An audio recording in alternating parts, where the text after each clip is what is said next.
தமிழக வெற்றி கழகம் வாழ்த்துக்களும் வருது, விமர்சனங்கள் அதிகமாகவே வருது அவங்களுடைய மாநாடுக்கு, அவங்க பேசுகிற விஷயங்களுக்கு.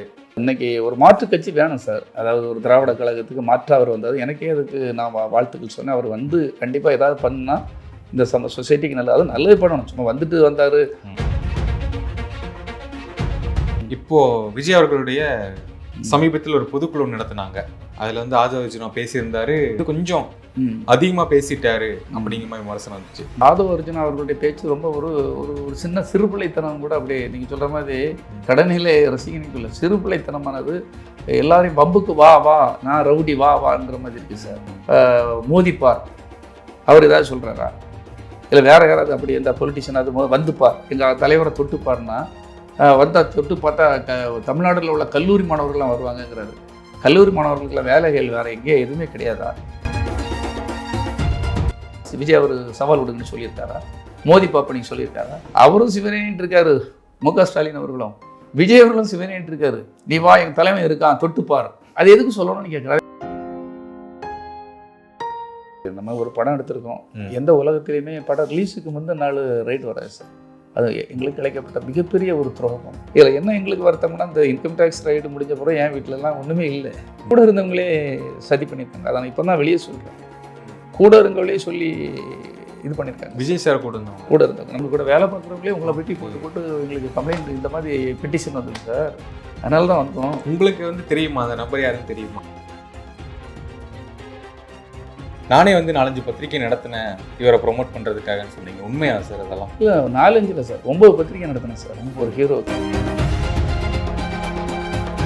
எவ்வளோ வருஷம் சார் இருக்கும் பேசி? படம் 2015 வந்துச்சு. ஆமாம், இன்னைக்கு கிட்டத்தட்ட 10 வருஷமாக போயிடல சார். நம்ம ஒரு வேளை தவறுகள் செய்திருக்கட்டும், தவறு நடந்திருக்கட்டும். நான் என்ன ஒரு கூப்பிட்டு கூட ஒரு என்ன ஏன் நடந்தது, இதெல்லாம் ஏன் சரி பண்ணக்கூடாதா? 27 வருஷம் இருந்திருக்கேன்ல, அதை சொல்லி கூட எனக்கு ஒரு வாய்ப்பு கொடுக்காம பண்ணிட்டாங்களேங்கிற ஒரு வேதனை தான்.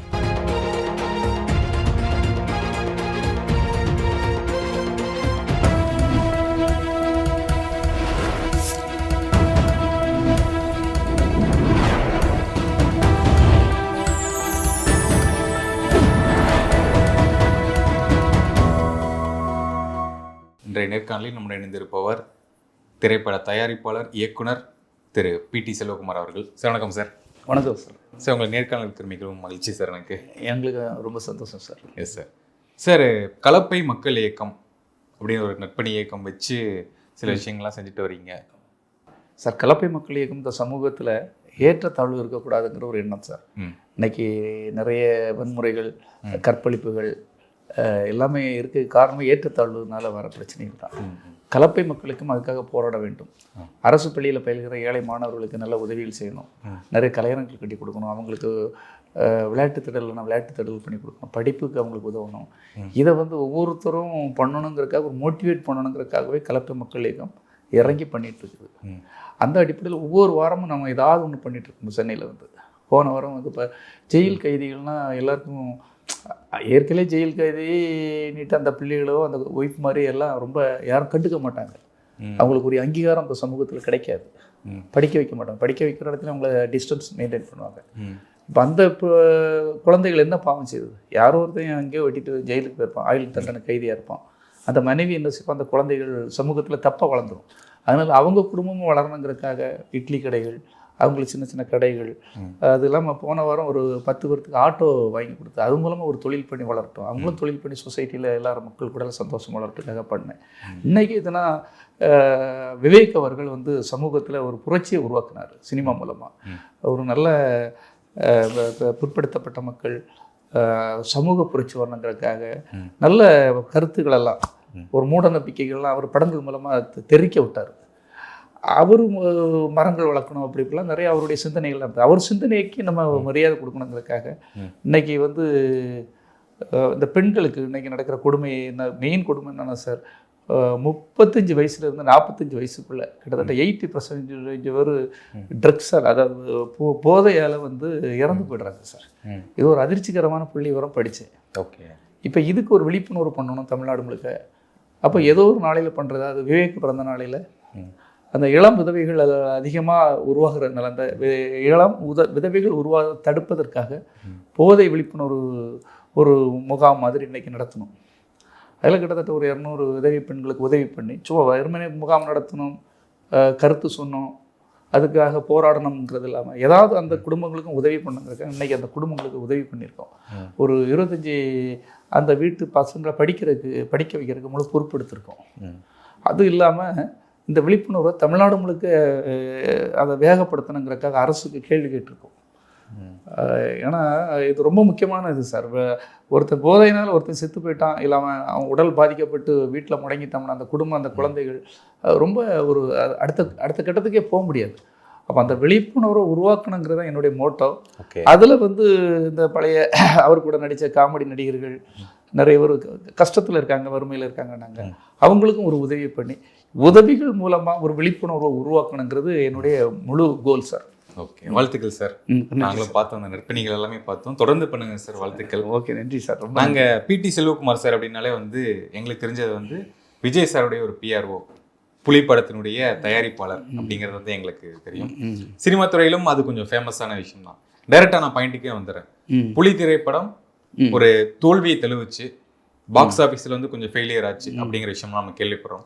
அதுக்கு யாரு காரணம், என்ன விஷயம் நடந்தது சார்? நீங்கள் உண்மையை உடைச்சு சொல்லிடலாம் சார். காரணம்னு ஒருத்தரை நம்ம சொல்ல முடியாது. ஏன்னா வெற்றி தோல்வி சினிமாவில் எப்பவுமே நடக்கும். ஆனால் அந்த படம் ஒரு வெற்றி பெற்றால் எங்களை மாதிரி நான் ஒரு பிஆர்ஓவாக ஒரு பெரிய படம் எனக்கு ஒரு வாய்ப்பு தந்தார் விஜய். ஒரு பெரிய படம் வாய்ப்பு கிடைத்தது. அது மூலமாக எனக்கு ஒரு லிஃப்ட் கிடைக்குங்கிறது ஒரு மனுஷன் தானே சார். நம்ம 35 ஆண்டுகள் அங்கே போராடிட்டு இருக்கோம். ஒரு படம் மூலமாக லிஃப்ட் கிடைக்காதாங்கிற ஒரு ஏக்கமும் ஒரு உள்ளுக்குள்ளே ஒரு இதுவும் இருக்கும். அப்போ அந்த டைமில் நடக்கிற ஒரு துரோகங்கள் நமக்கு கஷ்டமாக இருக்கும். ஒரு டைரக்டர் நம்ம திரும்ப திரும்ப சொல்கிறோம், அவர் பெரிய ஆக்ஷன் ஹீரோ, நல்ல ஆக்ஷன் மூடு, நல்ல இது எல்லாமே நல்லா பண்ணுங்க செய்யுங்க. ஏன்னா ஒரு கமர்ஷியல் ஹீரோவை திடீர்னு வேறு ரூட்டுகளுக்கு ரொம்ப கொண்டு போகாதீங்கலாம் அந்த டைரக்டர் சிம்புதேவன் அவங்ககிட்ட பல முறை சொல்லியிருக்கோம். ஆனால் அவருடைய பாணியிலே ஒரு படத்தை எடுத்து, ஏன்னா அவருடைய மார்க்கெட்டு பெரிய மார்க்கெட். குழந்தைகளுக்கான ஒரு படம் எடுக்கணும்னு நீங்கள் ஆசைப்பட்டீங்கன்னா அதுக்குள்ளே ஒரு ஹீரோ, அதுக்குள்ளே ஒரு ஆட்கள் செட்டப்பை சிம்பிளாக எடுத்துடலாம். பெரிய மாஸ் ஹீரோ வச்சு அந்த முயற்சிகளை பண்ணக்கூடாது. அவருடைய ஆக்ஷன், அவருடைய ஒரு ஹீரோயிசம், அது இது அப்படி இதுதான் பார்க்க பழகிக்கிட்டாங்க. திடீர்னு இப்போ சிம்புதேவன் சாருடைய ஸ்டைலே ஒரு மாதிரி டார்க் ஹியூமர், அவருடைய பேட்டர்னே கொஞ்சம் வேற மாதிரி இருக்கும். ஆமாம், நீங்கள் எப்படி தெரிஞ்சுதான் படம் பண்ணியிருப்பீங்க, அப்புறம் அவரை இந்த மாதிரி பண்ணுங்க அப்படின்னு ஃபோர்ஸ் பண்ணுற மாதிரி விஷயம் இருக்குல்ல? இல்லை, இந்த மாதிரி தான் பண்ணுவார், இந்த படம் இப்படி பண்ணுவார். ஒரு விஜய்க்கு கிடைச்ச அவருடைய ஸ்டைலில் தான் அவர் ஸ்டைலில் பண்ணுறது மற்ற படங்கள் பண்ணலாம் சார். ஒரு வடிவில் வச்சு பண்ணலாம் சார். அவர் ஒரு சின்ன சாதாரண ஹீரோக்கள் எல்லாம் வச்சு பண்ணியிருக்காரு, அவங்களுக்கு ஓகே சார். ஒரு மாஸ் ஹீரோ கிடைக்கும்போது அவருக்கு அந்த எலிமெண்ட்ஸ் வேணும்ல சார். இப்போ உள்ள நீங்கள் எப்படி எதை எதிர்பார்த்து வருவீங்க? விஜய் படம், ஒரு விஜய் படம்னா அதுக்குள்ள மெட்டீரியல் இருக்கும், நல்ல டான்ஸ் இருக்கும், நல்ல அதுக்கு தானே அவ்வளோ பணம் வசூல். நீங்கள் வெறுமனே ஒரு சின்ன ஹியூமர் படம்னா அதுக்கு ஒரு குறிப்பிட்ட வசூல் தான். ஒரு ஹியூமர் படம் மட்டும் இல்லை, ஒரு சில்ட்ரன்ஸ் படம்னா அது குறிப்பிட்ட வசூல் தான் ஆகும். அவ்வளோ பெரிய வசூலுக்கு போக முடியாது இல்லையா? இப்போ ராஜா சின்ன ரோஜா ஒரு சில்ட்ரன்ஸுக்காக ஒரு படம் எடுத்தார் ரஜினி சார். அதுலேயே கமர்ஷியல் இருக்கும் சார், ஃபைட் இருக்கும், பழிவாங்கல் இருக்கும். அப்படி இருந்தால் அது ஜெயிக்க முடியாது சார். வெறுமனே குழந்தைகளுக்கு மட்டுமே நான் படம் வச்சேன்னா அது ஒன்லி சில்ட்ரன்ஸ் மட்டும் பார்க்கறதுக்கு அந்த அந்த அந்த இடத்துக்கு கொண்டு போக முடியாது சார். அது ஜானர் ஒரு மாதிரி ஏதாச்சும் தப்பாக வந்துருச்சா? அது ஏதாச்சும் இருக்கா? இல்லை, யார் மேலேயும் பழி போடுறது இல்லை. ஏன்னா இப்போ நம்ம கமர்ஷியல் படங்கள்லாம் பார்க்குறோம், அதுக்கப்புறம் வந்த படங்கள் தான் பைரவா, தெரி, அந்த மாதிரி படங்கள்லாம் விஜய் சாருடைய பேட்டர்னில் இருக்கும். ஆனால் புலி விஜய் சாருடைய பேட்டர்னே கிடையாது. அதனால ஒரு மிஸ்டேக், ஒரு வித்தியாசமான முயற்சி சார். அதாவது இப்பவும் நீங்கள் எல்லாரும் நினைக்கிறாங்க டிவியில் போடும்போது அந்த படத்துக்கு இப்பவும் நான் பெரிய டிஆர்பி வருது சார். இப்போ கூட எல்லா இதுலேயும் வருது இல்லையா? ஆமாம், சேனல்லாம் வரும்போது அதுக்கு பெரிய ஒரு வரவேற்பு இருக்குது, பெரிய அளவில் அது போயிட்டுருக்கு. இப்போ நான் என்ன சொல்கிறேன்னா, ஒரு படம் பாக்ஸ் ஆஃபீஸில் வரணும்னா, ஸ்க்ரீனில் வரணும்னா அதுக்கு பெரிய அதுக்குன்னு ஒரு என்ன சொல்கிறது, அந்த ஈர்ப்புத்தன்மை ஒன்று இருக்காது சார். ஆமாம், கரெக்டாக இருந்தால் ரசிகர்கள் வரத்தான் செய்வாங்க சார். படம் கரெக்டாக இருக்கணும். அவங்கள ஈஸியாக யாரும் ஏமாற்றிட முடியாது. நல்லா இருந்தால் கண்டிப்பாக வருவாங்க, சின்ன படமாக இருந்தாலும் ஓடும் சார். சார், நீங்கள் காலைல பேசும் ஒரு வார்த்தை சொல்லியிருந்தீங்க, படம் ரிலீஸ் ஆகிறதுக்கு முந்தின நாள் ரைடு வந்துருச்சு, நான் வீட்டுக்குள்ளேயே இருந்தேன், இப்படி ஒரு விஷயம்லாம் பண்ணி படத்தை தோல்வியடை செஞ்சுட்டாங்க அப்படின்லாம் சொன்னீங்க. என்ன நடந்தது சார்? சார் அதான் சார், நம்ம ஒரு படம் எடுத்திருக்கோம். எந்த உலகத்திலையுமே படம் ரிலீஸுக்கு முந்தின நாள் ரைடு வராது சார். அது எங்களுக்கு இழைக்கப்பட்ட மிகப்பெரிய ஒரு துரோகம், எங்களுக்கு இழைக்கப்பட்ட மிகப்பெரிய அநீதி அது சார். நாளைக்கு ரிலீஸ்னால் ரிலீஸுக்கு வேலைகளே பார்த்து முடிக்க முடியாது. எல்லா ஊருக்கும் படம் அனுப்பணும், எல்லா ஊருக்கிட்டையும் பேமெண்ட் வாங்கணும், எல்லாருக்கும் பெட்டி அனுப்பணும், வெளிநாடுகளுக்கு அனுப்பணும், அங்கே அனுப்பணும். எவ்வளோ பெரிய ப்ராசஸிங் பிரச்சனை உள்ள விஷயங்கள் நல்லா நினச்சி பாருங்க. எல்லா படமே படம் ரிலீஸ் டைமில் பண்ண முடியாது, இடையில நின்றோம். அவ்வளவு வேலைகள் உண்டு. அதுவும் முதல் டைம் விஜய் அவர்களுடைய படம் பேன் இண்டியா படம் எல்லா மொழிகள்லையும் ரிலீஸ் பண்ணுறோம். ஹிந்தி முதல் தெலுங்கு, கன்னடா எல்லா இடத்துலையும் அதை பண்ணுறோம். எனக்கு தெரிஞ்சு நானும் போனேன் சார், FDFS பார்க்க போனேன். அது ஒரு ஷோ வந்து கட்டாயி அதுக்கப்புறம் வந்த மாதிரி எனக்கு ஞாபகம் இருக்குது. ஒரு ஷோவில் கொஞ்சம் டைம் லேட்டாக பண்ண மாதிரி. ஆனால் அவ்வளோ பெரிய ரைடு நடந்த பிறகு நாங்கள் அதுக்காக போராடி பல சவால்கள் எல்லாம் சந்திச்சு பல கஷ்டங்கள் வந்துடுங்க சார். நைட் 9 மணிக்கு தான் 9:30 தான் வெளியே விட்றாங்க. ஓகே, நைட் 9 மணிக்கு வெளியே விட்டு எப்படி சார் எல்லா ஏரியாக்களுக்கும் படத்தை ரிலீஸ் பண்ண முடியும்? ஒவ்வொரு ஊர்லேயும் ரசிகர்கள் எதிர்பார்த்துட்டு இருக்காங்க படத்தை ரிலீஸுக்கு. அந்த வந்து ஊருக்கு போனோன்னா டிஸ்ட்ரிபியூட்டர் தியேட்டருக்காரங்களுக்கு அதை எப்படி சப்ளை பண்ண முடியும்? முதல்ல அவங்ககிட்ட இருந்து பணம் வாங்கணும். பணம் வாங்க வரேன்னா எல்லாரும் ஃபோன் ஆஃப் பண்ணி வச்சுட்டாங்க. ஏன்னா இன்கம் டேக்ஸ் ரைடு ப்ரொடியூசர் வீட்டில் நடக்குன்னா யார் வருவாங்க? விஜய் வீடு, ப்ரொடியூசர் வீடு, டைரக்டர் வீட்டிலலாம் இன்கம் டேக்ஸ் ரைடுன்னு பரவிடுச்சு டிவி ஃபுல்லாக. அப்போ அந்த படத்தை வாங்கணுங்க யார் வருவாங்க? கரெக்டு. இப்படி ஒரு துரதிருஷ்டமான ஒரு சூழலில் மாற்றுறது தான் சார். அதாவது எப்பவுமே சில நேரங்களும் காலங்களும் துரதிருஷ்டங்களும் வந்து இது பண்ணும்போது இதில் என்ன எங்களுக்கு வருத்தம்னா, இந்த இன்கம் டேக்ஸ் ரைடு முடிஞ்ச பிறகு என் வீட்டிலலாம் ஒன்றுமே இல்லை. என் ஒய்ஃபு நாங்கள் எல்லோரும் இருக்கோம். அப்போ ஒன்றுமே இல்லையே, இதுக்கு ஏன் இவ்வளோ கூட இருந்தவங்களே சதி பண்ணியிருக்காங்க. அதை நான் இப்போ தான் வெளியே சொல்கிறேன். கூட இருந்தவங்களே சொல்லி இது பண்ணியிருக்காங்க. விஜய் சார் கூட இருந்தவங்க நம்ம கூட வேலை பார்ப்பாங்க இல்லையா? விஜய் கூட ஒரு 10 பேர் வேலை பார்க்கணும். நான் ஒரு ஆள், எனக்கு ஒரு படம் கிடச்சிச்சு. மீதி 9 வாரம் அப்படி கள்ளத்தனத்தில் இருக்காங்க. அதில் 2-3 ஒரு விஜய்க்கு நல்ல பெரிய நல்ல அவருக்கு பாத்திரமாக நல்ல பேர் எடுத்துட்டாரு, அவருக்கு படம் கொடுத்துட்டாரு. இனி முழுக்க இவர்கிட்ட போயிடுமோ எல்லாமே. எஸ்ஏ சந்திரசேகர் கொஞ்சம் ஒதுங்கி போகிற மாதிரி இருக்கிற டைமில் இவர் வந்துட்டாருன்னா நம்மலாம் கூட இருக்க முடியாதுன்னு ஒரு திட்டம் போடுவாங்கல்ல சார். சதி திட்டம், சூழ்ச்சி. இவங்களே போய் சொல்லியிருக்காங்க சார், ரைட் பண்ணுங்க சார், அங்கே அவருக்கு எப்படி படம் வந்துன்னு கேளுங்க, பணம் இப்படி. இவங்க அதை வந்து அவங்களே சொல்கிறாங்க, இன்கம் டேக்ஸ் வந்தவங்களே. இதை எதுக்கு சொல்லணும்னா, என்ன சொன்னாங்க சார்? இல்லை, உங்கள் கூட இருக்கவங்களே, உங்கள் கூட வேலை பார்க்குறவங்களே உங்களை பெட்டி போட்டு எங்களுக்கு கம்ப்ளைண்ட் இந்த மாதிரி பெட்டிஷன் வந்தது சார், அதனால தான் வந்தோம். உங்களுக்கு வந்து தெரியுமா அந்த நம்பர் யாருன்னு தெரியுமா? தெரியும் சார், அதில் என்ன இருக்குது. அவர் கூட இருக்கையில் எங்களுக்கு இன்கம் டேக்ஸ் கூட யார் தொடர்பில் இருப்பா, என்ன செய்வா, என்ன திருட்டுத்தனம் பண்ணுவாங்கன்னு நமக்கு தெரியும்ல. இது எதுக்காக சொல்கிறேன்னா சார், கூட இருக்கவங்களே துரோகம் பண்ணுறவங்கள கூட வச்சுருக்கீங்க. தப்பு பண்ணுறவங்க இருக்காங்க, நல்ல நட்பை கெடுத்துடுறாங்க இல்லையா? ஒரு திறமையாளர்களோ ஒரு உழைக்காம நீங்கள் ஈஸியாக சார் வெட்டி தோல்வி யாருக்கு சார் வராது? நம்மளை திரும்ப தோல்வி அடைந்து எல்லாரும் போயிடுவாங்களா? இப்போ விஜய்க்கு ஒரு தோல்வி வந்தால் அதோட அவர் அழிஞ்சு போயிடுவாரா? கிடையாது, திரும்பவும் கைப்பிடித்து வரணும் சார். இப்போ அவருக்கு பெரிய ஹீரோ. இப்போ நாங்கள் ஒரு படத்தில் தோல்வி அடைஞ்சு அடுத்த கட்டம் வரவே முடியாது. நம்ம ஒரு சாதாரண பிஆர்ஓ, ஒரு பத்திரிகையாளர். ஆனால் அதை மீறி நம்ம நின்று சவால்களெல்லாம் சம்பந்திச்சு கஷ்டப்பட்டு போராடி நம்ம நிற்கிறோம். இன்றைக்கும் பலருக்கு வேலை கொடுக்குறோம், செய்கிறோம். நம்ம வேறு ரூட்டுக்கு போயிட்டோம். இந்த சினிமா நமக்கு செட் ஆகாது அப்படின்ட்டு ஒரு நல்ல உழைப்பாளி, நல்ல கரெக்டாக நம்ம பண்ணிக்கிடுவோன்னு என்னை பற்றி பிறர் சொல்ல வந்தேன். இந்த இண்டஸ்ட்ரியில் ஒரு படம் ரிலீஸ் இல்லைன்னா பிடி செல்வகுமார் கொடுங்க, அவர் வந்து அந்த படம் ரிலீஸ் ஆகிடுன்னு சொல்கிற அளவுக்கு ஒரு நற்பேரை வாங்கி வச்சுருக்கேன். அப்போ ஒரு தோல்வி, எவனோ செய்த தோல்விக்கோ எவனோ செய்த பழிக்கோ நம்ம மாட்டிக்கிடுறோம் இல்லையா? இல்லை, இது விஜய் சாருக்கும் தெரியுமா? ஏன்னா அவர் யோசிச்சிருப்பாரு, யோசிச்ச மாதிரி யார் ரைடு வரக்கு யாரு காரணம், எதுக்கு திடீர்னு ரைடு வருதுன்னு யோசிச்சிருப்பாரு. அதுக்காக தான் இன்றைக்கி அது தெரியட்டுங்கிறக்காக தான் இன்றைக்கி தான் சொல்லியிருக்கேன். அவர் பார்க்கவே விடாத ஒரு திரையை போட்டு வைக்கும்போது அவருக்கு இந்த விஷயங்கள் எப்படி தெரியும்? ஓ, இப்படி ஒரு விஷயம் இருக்கா, தெரியட்டுங்கிறக்காகவே தான் நான் இன்றைக்கி சொல்லியிருக்கேன் சார். கூட இருக்கவங்கள கவனமாக வைங்க. இப்போவும் அவருக்கு தான் நான் அலர்ட் பண்ணியிருக்கேன் சார். ஒரு கப்பலை வந்து மாலுமி அவன் வேலையை தான் பார்ப்பான் சார். கூட இருக்க அந்த மெயின் சிப்பந்திகள் உள்ள ஓட்ட போட்டு தண்ணியை உள்ள வரைச்சிட்டோம்னா கப்பலே கவுந்து போயிடும் சார். அப்படி கப்பலை கவுத்து விட்ருவாங்க அவங்க. அப்போ நம்ம தான் அலர்ட்டாக இருக்கணுங்கிறது தான், ஜாக்கிரதையாக இருக்கணும். யார் உண்மையானவன் யார் கெட்டவன் எங்கெங்கே என்ன பண்ணுவானே தெரியாது சார். உங்களுக்கு நல்லது பண்ணுற மாதிரியே வந்து பேசி பேசி உங்களை போட்டு தள்ளிட்டு போயிடுவாங்க. அதான் சொல்லி நீங்கள் இருந்த இடத்துல இப்போ வேற ஒரு நம்பர் இருக்காரு, யார் வேணாலும் வரட்டும் சார், எனக்கு அதை பற்றி கவலையே இல்லைங்கிறேன். நமக்கு வந்து உழைக்கிற ஒரு சக்தியை, மிகப்பெரிய சக்தியை கடவுள் கொடுத்துருக்காரு. அதனால் நான் கவலைப்படலை. ஆனால் விஜய் அவர்கள் நல்லா இருக்கணும். இந்த இடத்துக்கு வரைக்கும் நாங்கள்லாம் மிகப்பெரிய போராட்டங்கள் பண்ணியிருக்கோம். நானும் அவங்க அப்பா எல்லாரும் சேர்ந்து நிறைய இப்போ உழைச்சோன்னு சொல்கிறக்காக இல்லை சார், உண்மையிலே உழைச்சிருக்கோம். உழைச்சேன்னு தானே சொல்ல முடியும். நிறைய பேர் உழைச்சதை ஏன் சொல்லணும்? என்னென்ன விஷயம் சார் சாருக்காக பண்ணியிருக்கீங்க?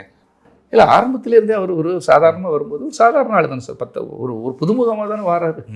அவர் முதல் படமே ஒரு பெரிய இது மாதிரி வரலையே, சூப்பர் ஸ்டார் மாதிரி வரலையே.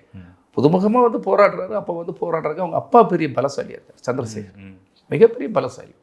படங்கள் வந்து அவருக்காக இது பண்ணுறது, வாய்ப்புகள் தேடி போகிறது. இப்போ நாங்கள் வந்து நான் ஒரு பத்திரிகையாளர் இருந்ததுனால யார்கிட்டையும் எளிதாக போகிறதுக்கு ஒரு அணுகுமுறை எனக்கு ஈஸி. எனக்கு நான் வந்து ஜெமினி சினிமான்னு பெரிய ஃபேமஸ் பத்திரிகையில் அப்போ இருந்தேன்.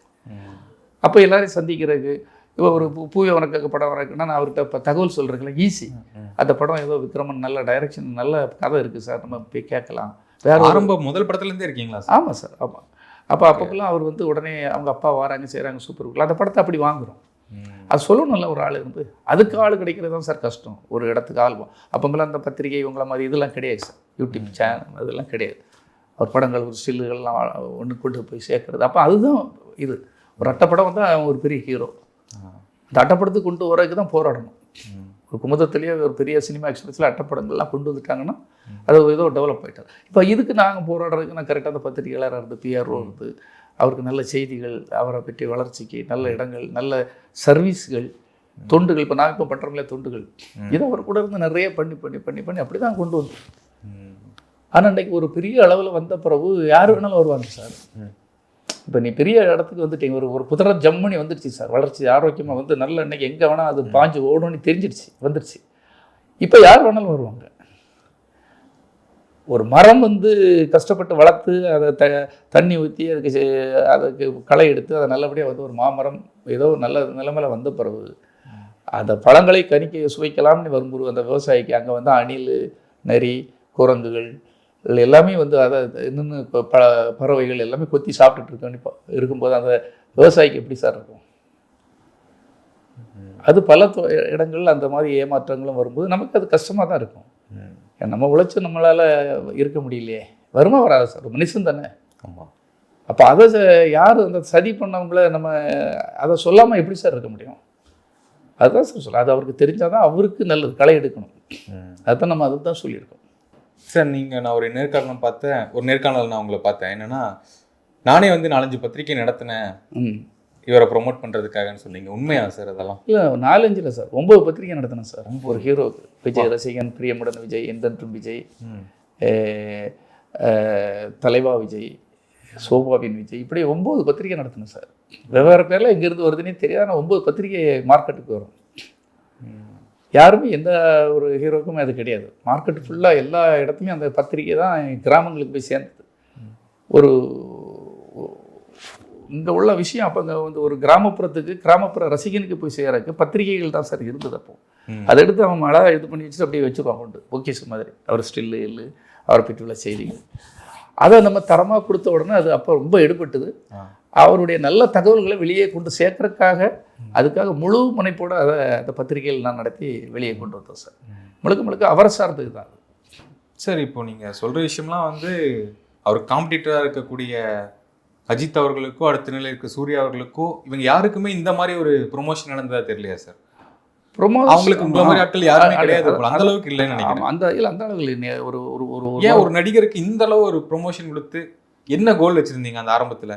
இவர் வந்து அந்த சூப்பர் ஸ்டார் ஆக்கிடணும் அந்த மாதிரி வச்சிருந்தீங்களா சார்? அப்போ போட்டி இருந்ததில்ல சார். அப்போ போட்டி இருக்கும்போது ஒரு ஹீரோ வந்து மக்களுக்கு தெரியணும் அவர் நல்லது செய்கிறாரு.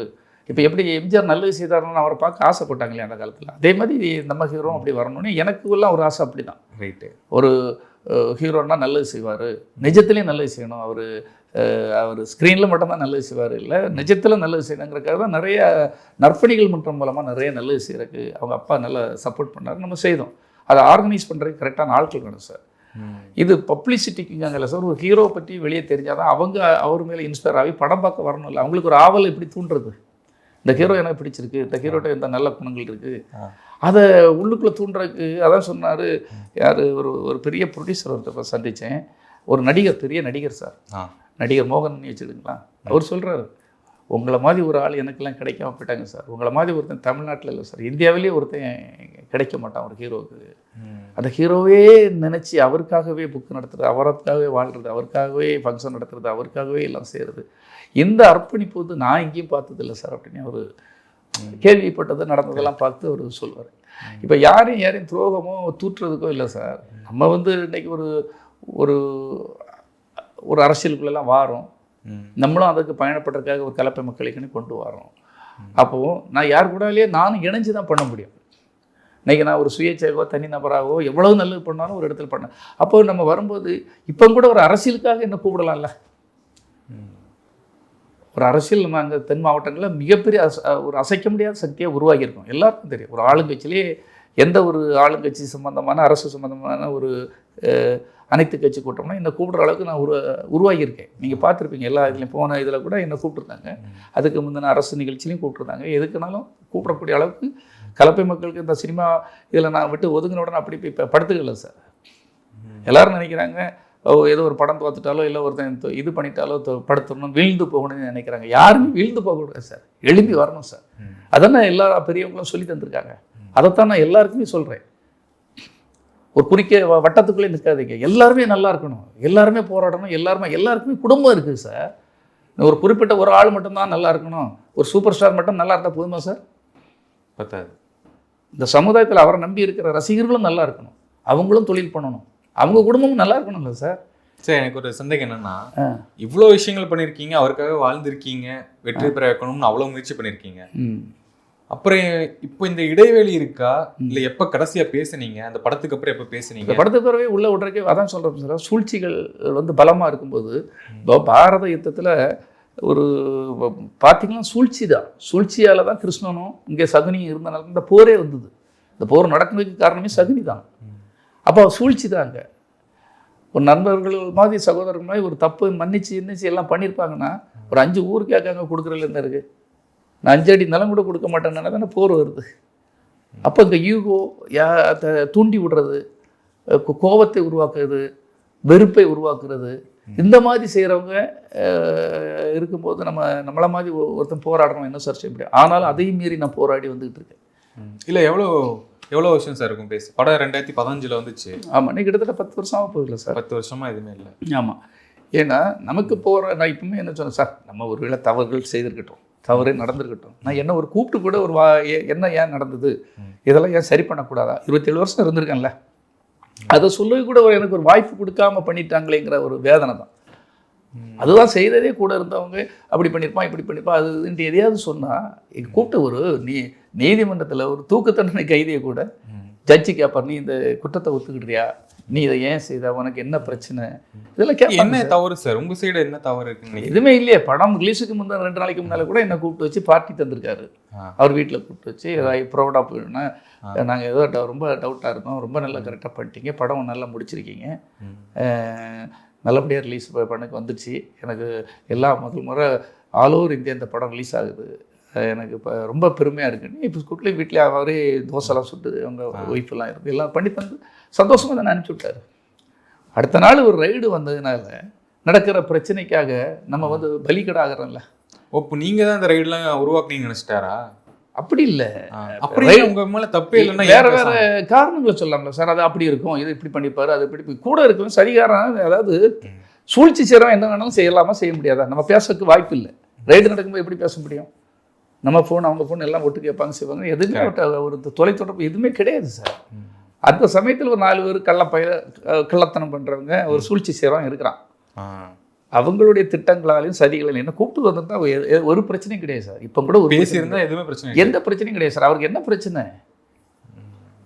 ஏதாவது பிரச்சனை வந்தால் இதனால ஒன்றுமே அவருக்கு ஆகப்படுறது, எதையாவது ஒன்று சொல்லி அதை வந்து விலகி வச்சிருக்கணும் அப்படிங்கிறதுக்கு அவங்க தீவிரமாக இருந்தாங்க. அதனால அதான் நான் குற்றச்சாட்டாவே சொல்லலை. அதாவது இவ்வளவு காலம் உழைச்சவங்களை எந்த ஒரு காலத்திலையும் கூட நல்ல உழைப்பாளிகளையும் திறமையாளர்களையும் சூழ்ச்சி செய்து அவங்களை வீழ்த்திடலான்னு நினைக்கலாம், அதை அவங்களை வீழ்த்த முடியாதுங்கிறது தான் உண்மை. சதிகாரர்களும் சூழ்ச்சிக்காரர்களும் தான் வீழ்ந்து போவார்கள். என்னுடைய அகராதியில் இப்போ பாருங்க, ஒருத்தன் என்னை போட்டு விட்டான், ஒருத்தன் வேலையை விட்டு போயிட்டான், இன்னொருத்தன் ஆள் செத்தே போயிட்டான். நான் சொல்கிறேன், இப்போ 1-2 பேர் இருக்கான், அவனுக்கும் அது வரும். ஏன்னா சூழ்ச்சி செய்து ஒரு இடத்துல அவ்வளோ காலங்கள் வாழ முடியாது சார். ஒரு நல்ல ஆத்மா சார், நம்ம உண்மையிலே அவர் நல்லா இருக்குன்னு நினைக்கிற ஆத்மா இப்பவும் நல்லா இருக்குன்னு தான் நினைக்கிறேன். ஆனால் நான் மட்டும் பாதிக்கப்பட்டு நான் மட்டும் வீட்டில் உட்காந்துட்டு என்ன மட்டும் அவமானப்படுத்தி புதைக்குழிகளை தள்ளிட்டு போகும்போது நீ செய்த தவறுகள் வெளியே தெரியணுமா தெரிய வேண்டாமா? அவ்வளோதான். அதுதான் நான் சொல்கிறேன். இப்போ ஒருவேளை இப்போ நீங்கள் இன்னுமே இப்போ அந்த 10 வருஷம் இடைவெளி ஆயிடுச்சு, இந்த 10 வருஷமும் கூட இருந்திருந்தீங்க அப்படின்னா இன்னும் அவரை வந்து கொஞ்சம் பெரிய பேன் இந்தியா ஸ்டார் ஆக்கியிருப்பேன் அப்படிங்கிற அந்த இதெல்லாம் நான் சொல்கிறேன் சார். ஆனால் அவருக்கு நல்லது நடத்துறதுக்கு நம்ம கூட ஒரு நல்ல ஒழுக்கம் நல்ல பாதையை வலுப்படுத்துறதுக்கு உழைக்கிறதுக்கு கட்டமைப்பை பயங்கரமாக சீரமைக்கலாம் நம்ம கடினமாக உழைச்சிருப்போம் சார். நம்ம உழைப்பு தெரியும் சார். இன்றைக்கி மார்க்கெட்டில் அதான் சொல்கிறாங்க, பிடி செல்வகுமார் இருந்தால் அந்த கட்டமைப்பு பிரமாதமாக உழைப்பார், அதுக்கு வேலை பார்க்கறதுக்கு தயங்க மாட்டார், கட்சிக்காக அவருக்காகவே எல்லாமே. அந்த உழைப்பை உழைக்கிறதுக்கு தானே ஆட்கள் கிடையாது சார், விசுவாசி கிடையாது, உண்மையானவன் கிடையாது, உழைக்க மாட்டான், ஏமாற்றி எப்படி நல்ல பேர் எடுத்துகிட்டு போயிடலாம். அந்த ட்ரிக்கு தெரிஞ்சவங்க வேற, உண்மையிலே கடினமாக அவருக்காக தியாகம் செய்து உழைக்கிறவங்க வேற சார். புரியுது. அந்த இடத்துல நம்ம இருந்து அவருக்காக உழைச்சோம். இன்றைக்கும் உழைச்சோன்னு எதுக்கு சொல்கிறேன்னா, ஒரு உழைக்காதவனை திருடணும் இன்னைக்கு திடீர்னு வந்தவங்களாம் பயங்கரமாக பேசும்போது நமக்கு அது கஷ்டமாக இருக்குங்கிறது. அடுத்து அதுதான் சார், தமிழக வெற்றி கழகம் வாழ்த்துக்களும் வருது, விமர்சனங்கள் அதிகமாகவே வருது. நீங்களும் பார்த்துருப்பீங்க. அவங்களுடைய மாநாடுக்கு, அவங்க பேசுகிற விஷயங்களுக்கு, பேசுறதே வந்து சரியில்லை, பிழையா இருக்கு, நிறைய விஷயங்கள் விஜய் சார் மேலேயும் நிறைய பிரச்சனை, எல்லா விமர்சனங்களும் பார்த்துருப்பீங்க. என்ன சொல்ல விரும்புறீங்க? தமிழக வெற்றி கழகம் எப்படி போகுதுன்னு நினைக்கிறீங்க? இல்லை, இன்னைக்கு ஒரு மாற்று கட்சி வேணும் சார். அதாவது ஒரு திராவிட கழகத்துக்கு மாற்று அவர் வந்தார். எனக்கே அதுக்கு நான் வாழ்த்துக்கள் சொன்னேன். அவர் வந்து கண்டிப்பாக ஏதாவது பண்ணால் இந்த சொசைட்டிக்கு நல்லது, அதுவும் நல்லது பண்ணணும். சும்மா வந்தார் ஒரு ஹீரோ மாதிரி வந்து ஏதாவது பண்ணிட்டு போகிறாரு அப்படிலாம் கிடையாது. இது மக்களுக்கு 1000 பிரச்சனைகள் இருக்குது, இது வலுவான சவால்கள் இருக்குது. அதை அவர் சரி பண்ணுறதுக்கு என்னென்ன வகையில் அதுக்கு நல்ல வலுவான ஆட்களை வச்சு நல்ல திட்டமிடுதல் பண்ணி ஒழுக்கமானவங்க முதல்ல வேணும் சார். அதெல்லாம் கரெக்ட் பண்ணி அவர் பண்ணினார்னா தான் அந்த இயக்கத்தை சரியாக கொண்டு போக முடியும். இன்றைக்கி இருக்க சூழலில் பல விமர்சனங்கள் வர காரணம் என்னென்னா, அந்த திட்டமிடுதலில் நிறைய தப்புகள் இருக்குது. அந்த தப்புகளை நம்ம எப்படி சொல்கிறேன்னு எனக்கு தெரியல. அவங்க சரி பண்ணணும். அந்த இயக்கத்தை இன்னும், ஏன்னா இப்போ தான் தொடங்கியிருக்காங்க, இருந்தாலும் அவர் இன்னும் கண்கொத்தி பாம்பாக கவனிக்கணும். அதுதான் நான் எல்லா இடத்துலையும் சொல்லிட்டு இருக்கேன். இப்போது விஜய் அவர்களுடைய சமீபத்தில் ஒரு பொதுக்குழு நடத்தினாங்க. அதில் வந்து ஆஜா வச்சு நான் பேசியிருந்தாரு. எல்லாருமே கொஞ்சம் அமைதியாக பேசுகிற மாதிரி தான் இருந்துச்சு. இவர் பேசினதெல்லாம் வந்து கொஞ்சம் அதிகமாக பேசிட்டாரு அப்படிங்கிற மாதிரி விமர்சனம் வந்துச்சு. ஏன்னா ஒரு பத்திரிக்கையாளர் விமர்சனம் பண்ணுறாரு, முடிஞ்சா வாடா கைது பண்ணுடா அப்படின்லாம் சொல்கிறார். கொஞ்சம் உரிமையில் வராரு, எங்கள் அண்ணா யாரு தெரியுமா அப்படின்லாம். ஒரு ரசிகர், கடைக்கோடி ரசிகர் எப்படி பேசுவாங்களோ அந்த அளவுக்கு ஒரு பொதுச் செயலாளர் பேசுகிறாரு. நீங்கள் பார்த்துருப்பீங்க, எப்படி இருக்கு? இல்லை, ஆதவ அர்ஜுனா அவர்களுடைய பேச்சு ரொம்ப ஒரு ஒரு ஒரு சின்ன சிறுபிள்ளைத்தனம் கூட, அப்படியே நீங்கள் சொல்கிற மாதிரி கடனிலே ரசிகனுக்குள்ள சிறுபிள்ளைத்தனமானது. எல்லாரையும் வம்புக்கு வா வா, நான் ரவுடி வா வாங்கிற மாதிரி இருக்குது சார். அதாவது சிஎம் அவர்களை பண்ணுறதுல கரெக்டாக அவருக்கு அவ்வளோ அதிகாரம் இருந்தப்புறம் என்ன வேணாலும் பண்ணலாம் சார். ஒரு சிஎம்க்கு என்ன அதிகாரம் உண்டு உங்களுக்கும் தெரியும், எனக்கும் தெரியும், நான் எல்லாருக்கும் தெரியும். அவர் என்ன வேணாலும் செய்யலாம் சார். அந்த கரூர் பிரச்சனையிலலாம் அவர் ரொம்ப டிப்ளமேட்டிக்காக தான் சரி இது பண்ண. அவர் அப்படி பண்ண வேண்டிய அவசியமே கிடையாது. அவர் மேலே தப்பு தான், நடவடிக்கைகள் எடுத்துருக்கணும். எங்கே தவறுகள் நடக்கும் அங்கே பண்ணால் தான் சார் விழிப்புணர்வு வரும். கண்டிப்பாக நம்ம சொல்கிற இதுக்காக இல்லை, நாளைக்கு என்ன தவறுகள் நடத்துக்கு ஒரு தாமதத்துக்கு யார் காரணம், அதை மறைக்கிறதுக்கு நீ வேறு எதெல்லாமோ பேசுகிற. மோதிப்பார், அவர் ஏதாவது சொல்கிறாரா? இல்லை வேறு யாராவது அப்படி எந்த பொலிட்டிஷியன் அது வந்துப்பார், எங்கள் தலைவரை தொட்டுப்பார்னா வந்தால் தொட்டு பார்த்தா தமிழ்நாட்டில் உள்ள கல்லூரி மாணவர்கள்லாம் வருவாங்கங்கிறாரு. கல்லூரி மாணவர்களுக்கெல்லாம் வேலைகள் வேறு எங்கேயும் எதுவுமே கிடையாதா? அவங்க படிக்கணுமா, அவங்க குடும்பத்தை பார்க்க, அவங்களே 1000 பிரச்சனை. ஒரு குழந்தைய ஒரு பிள்ளைகளை படிக்க வச்சு ஒரு வளர்த்து கொண்டு வரக்கு இன்றைக்கி படாத பாடுபடுறாங்க. ஒரு கல்லூரிக்கு அனுப்பி ஒரு வேலை அவங்க படித்து முடித்து ஒரு வேலை பார்க்கறதுக்கு அந்த குடும்பங்கள் விவசாய குடும்பமாக இருக்கும், கூலி தொழிலாக இருப்பான், எவ்வளோ கஷ்டப்பட்டு அந்த பையங்களை இது பண்ணுவாங்க. அவங்கெல்லாம் வருவாங்க அப்படிங்கிறாரு. கல்லூரி மாணவர்கள் யார் வருவாங்க இவருக்கு? ஒரு அரசியல் ஒரு சிஎம்கிட்ட சவால் விடுறாரு. சிஎம்கிட்ட சவால் இவர் விஜய் அவர்கள் அதை அனுபவம் பண்ணுறாரா? விஜய் அவர் சவால் விடுங்கன்னு சொல்லியிருக்காரா? மோதி பாப்பனிக்கு சொல்லியிருக்காரா? அப்போ ஒரு சும்மா இருக்கிற ஒரு அவரும் சிவனேன்னு இருக்காரு, முக ஸ்டாலின் அவர்களும் முதலமைச்சர் அவர்களும். விஜய் அவர்களும் சிவனேன்னு இருக்காரு, நீ வா எங்கள் தலைமை இருக்கான் தொட்டுப்பார். அது எதுக்கு சொல்லணும்னு கேட்குறேன். அதே ஒரு பத்திரிகையாளர், நீ வந்து வா மீச வச்ச ஆளாக இருந்த அப்படி இப்படின்னு அவர் உரிமையில் பேசுகிறார். செந்தில் பாலாஜி, நீ ரவுடிசம் பண்ணிகிட்டு இருக்க, நாங்கள் ரவுடிசம் பண்ணுறோம், நாங்கள் இன்னும் 6 மாதத்தில் நாங்கள் ஆட்சிக்கு வந்தால் ரவுடிசத்தை பண்ண, நீங்கள் ரவுடிசத்தை இந்த நாட்டில் விதைக்க போகிறீங்களா? இந்த உங்களுடைய ரவுடிசத்தெல்லாம் இந்த நாட்டை வேறு எதாவது பண்ண போகிறீங்களா? அப்போ அவர் மேலே ஒரு பயம் வருது. அவருடைய அந்த கொள்கைகள் மேலே நமக்கு இன்னைக்கு எல்லாருமே ஜனநாயகம் அமைதியை தான் விரும்புகிறோம். அது யாராக இருந்தாலும் சரி, ரவுடிகள் அதை வெட்டு குத்துதெல்லாம் அந்த காலத்தில். இப்போ அதெல்லாம் யாரும் விரும்புறது கிடையாது. அது அவங்க இங்கே வாழவும் முடியாது அப்படி. ஆனால் அவர் பேசுகிறது பார்த்தா ரவுடிசத்தை சொல்கிற மாதிரியே சொல்கிறாரு. இது மிகப்பெரிய கூட்டம். அவருடைய பேசிக்கே வந்து சார், அது அவர் தவறான ரூட்லேருந்து வந்தவர். அவர் ஒரு பெண்ணை காதலிச்சது முதல், அது வந்து அவங்க அப்பா மார்ட்டின் உங்களுக்கு தெரியும், அவர் வந்து சிறைச்சாலையில் இருக்கும்போது அரெஸ்ட் ஆகியிருக்கும்போது அந்த பொண்ணு சூசைட் அட்டன் பண்ணி, அது வந்து கவுன்சிலிங் வந்த இடத்துல அந்த பொண்ணை ஏமாற்றி, அந்த பொண்ணுக்கு 9 வயசு இவர் குறைச்சி சொல்லி லவ் பண்ணுற மாதிரி பண்ணி எல்லாமே ஏமாற்றி ட்ராமா. ஒரு பெரிய இடத்துல வந்துட்டால் அவன் ஒரு ஸ்மார்ட்டான ஆள், அவனுக்கு விஷயத்தை எதனாலும் சால்வ் பண்ணுறக்க எப்படி வேணாலும் பண்ணக்கூடிய ஒரு நல்ல திறமையாளர். ஆனால் அந்த திறமையில் வந்து பிறர் வீழ்த்தப்பட்டிருக்காங்க ஒவ்வொரு இடத்துல. அவங்க மச்சானே சொல்கிறாரு, அந்த அவர் கல்யாணம் கட்டியிருக்கிறவருடைய சகோதரன் சொல்கிறான், எங்கள் குடும்பத்துக்கு எடுத்துட்டான், எங்கள் குடும்பத்தில் எங்களுக்குள்ளேயே சண்டையை உருவாக்கிட்டான். அப்போ திமுகவுக்குள்ளே போனால் அவங்க மச்சானுக்கும் அவங்க பிரதருக்கும் சண்டையை உருவாக்கிட்டாரு, அங்கேருந்து வெளியே வராரு. விசிகாவுக்குள்ளே போனால் அங்கே பிரச்சனையை உருவாக்கிட்டாரு. எங்களுக்குள்ளே நிறைய தொழிலை தொடங்கினார், தொழிலை வந்து வீழ்ச்சி அடைய வச்சுட்டு இங்கேருந்து எங்ககிட்டே பணங்களெல்லாம் ஏமாற்றிட்டு போயிட்டாரு. இது யார் சொல்கிறா? அவங்களே சொல்கிறாங்க. அப்போது உங்களுடைய கண்ணோட்டமே ஒரு தவறான ரூட்டுக்குள்ளே இருக்குது. இப்போ விஜய் எப்படி நீங்கள் காப்பாற்றுவீங்க சார்? 4 பேர் நல்ல ஆட்கள் இருந்தால் தான் சார் எல்லாரும் ஒற்றுமையாக அதை உழைக்கும் போது அந்த ஆளுடைய அது growth எங்கேயோ போகும். 4 பேருமே ஒருத்தனுக்கு ஒருத்தன் பிடிச்சி நம்ம இப்படி பிடிச்சி இழுத்துக்கலாம், நம்ம இப்படி இழுத்துக்கலாம், அவன் இப்படி இழுத்துக்கலாம் அப்படின்னு இருந்தால் அந்த தலைவன் எப்படி வளர முடியும்? அதுக்காக தான் இது ஒரு டைம். இந்த டைமில் அவர் ஆகிடணும்னா அலர்ட் ஆகணுங்கிறதுக்காக தான் நான் இதை சொன்னது. ஓகே. இப்போது திரும்ப உங்களை கூப்பிட்டு பேசினா கட்சிக்குள்ளே இணைக்கணும் அப்படிங்கிற ஆசை இருக்கா? கண்டிப்பாக போவோம் சார். அவங்க என்ன புரிஞ்சுக்கணும், இதை வச்சுட்டு பழி வாங்குறதுக்கு அது இதுன்னு நினச்சிட்டு அப்படி பண்ணால் நம்ம கண்டிப்பாக நம்ம அந்த எண்ணத்துலையும் இல்லை, அவருக்கும் அப்படிப்பட்ட ஆள் கிடையாது. நம்ம உண்மையிலே உழைக்கணும்னா நம்மளுடைய உழைப்பு அவங்களுக்கு தேவைன்னா நம்ம கண்டிப்பாக போவோம். இல்லை இந்த சொசைட்டிக்கு நான் தென் மாவட்டங்களில் மிகப்பெரிய அளவில் என்னுடைய சர்வீஸ் இருக்குது. கலப்பை மக்கள் இயக்கம் நிறைய அந்த தொண்டுகள் உங்களுக்கு நீங்கள் கூட அடுத்த 27ஆம் தேதி கூட ஒரு பெரிய ஸ்கூல் திறப்பு விழா இருக்குது.